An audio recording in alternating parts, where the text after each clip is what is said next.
Hello students, एडुविला point channel में आपका स्वागत है। आज हम करेंगे क्लास 5 के मैथमेटिक्स की वर्कशीट नंबर 11। आज की वर्कशीट में हम लोग रुपया पैसा से संबंधित कुछ लॉजिक सीखेंगे और अपनी समझ बनाएंगे कि रुपयों को कैसे अलग अलग रखा जाता है और कैसे उसको गिना जाता है।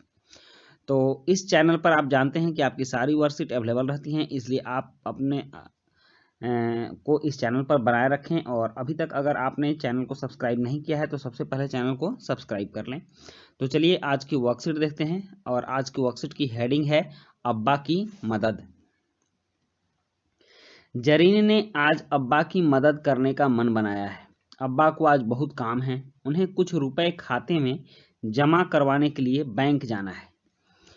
उन्हें पोस्ट ऑफिस जाकर दादी को पैसे भी भिजवाने हैं। कुछ खरीदारी करने के लिए बड़े बाजार जाना है और अपने दोस्त के कुछ रुपए वापस लौटाने भी जाना है।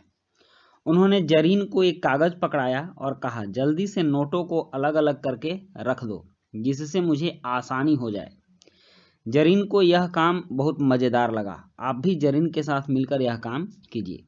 तो आपने समझ लिया कि अब्बा को बाजार जाना है, बैंक जाना है, बहुत सारे काम करने हैं। तो ये सारे काम, बैंक वाला जो काम होता है वो बैंक में जब रुपया जमा कराना होता है तो एक तरह के नोट एक जगह रखा जाता है। जैसे 2000 के नोट एक जगह, 500 के नोट एक जगह, 50 के नोट एक जगह, 100 के नोट एक जगह। तो उसी तरह से जरीन के अब्बा ने कहा कि तुम रुपयों को अलग अलग मिलाकर रखो और तब तक मैं तैयार होता हूँ।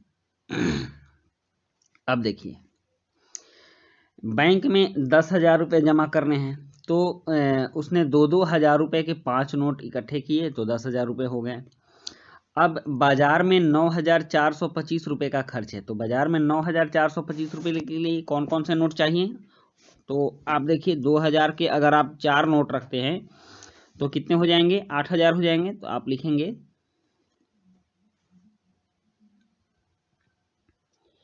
ये 2,000 का एक नोट हो गया, फिर 2,000 के 2 नोट हो गए,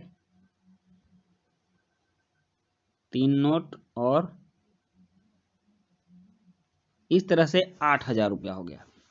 अब 500 के 2 नोट होंगे,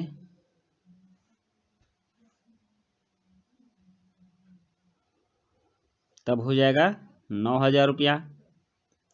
9,000 हो गया। 9,425, तो फिर 200 के भी दो नोट होंगे, 2 नोट होंगे। 200 के नोट तो बाजार में आ ही चुके हैं। तो ये 9,400 हो गया। 25 रुपया के लिए 20 रुपया का एक नोट और फिर 5 रुपया का एक सिक्का। तो इस तरह से हो जाएगा 9,425 रुपया। अब नेक्स्ट है दोस्त, मतलब दोस्त को कितने देने हैं? 3,050 रुपये। तो 3,050 रुपये देने के लिए क्या करेंगे? 2,000 रुपये का एक नोट रखेंगे और 500 के 2 नोट। आप जानते हैं कि नोटबंदी से पहले 1,000 का नोट भी चलता था, लेकिन अब 1,000 का नोट चलन में नहीं है। तो 3,000 हो गया और उसके बाद 50 रुपये का एक नोट हो गया। तो इस तरह से 3,050 रुपये हो गए। 3,050 रुपये। अब नेक्स्ट है दादी को कितने देने हैं? तो 5,600 रुपये। तो 5,600 रुपये के लिए 2,000 के 2 नोट होंगे,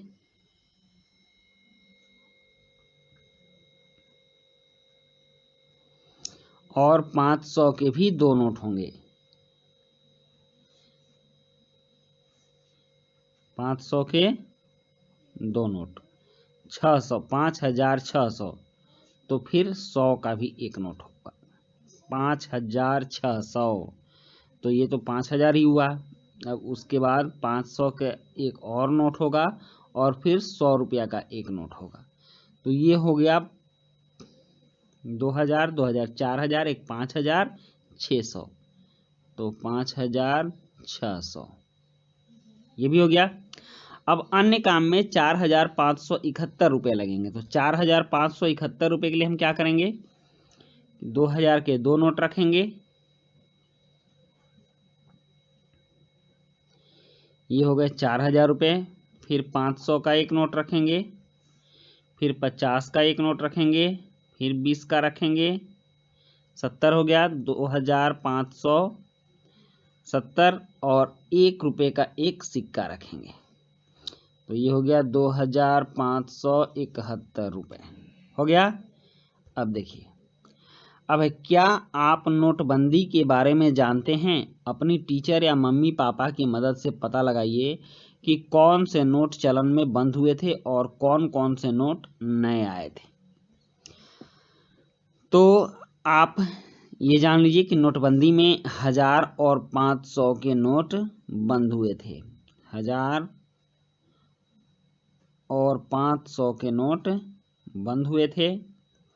उसके बाद 2500 के नोट नए आए थे। फिर 100 का नया नोट भी आया और 50 का नया नोट भी आया, 20 का नया नोट भी आया और 10 का भी नया नोट आया। इस तरह से नोटबंदी के बाद नोटों की श्रृंखला नई हुई। और अब अभिभावकों के लिए सुझाव है कि बच्चों को खुले छुट्टे पैसे या सिक्कों को अपनी गुल्लक में इकट्ठा करने के लिए प्रेरित करें। तो बच्चों, ये थी आपकी आज की वर्कशीट, जो कि रुपया पैसा से संबंधित और बहुत ही अच्छे ढंग से आपको सवाल समझाई। तो इसी तरह से इस चैनल पर आपकी सारी वर्कशीट आती रहेंगी। मिलते हैं नेक्स्ट वीडियो में। Thank you.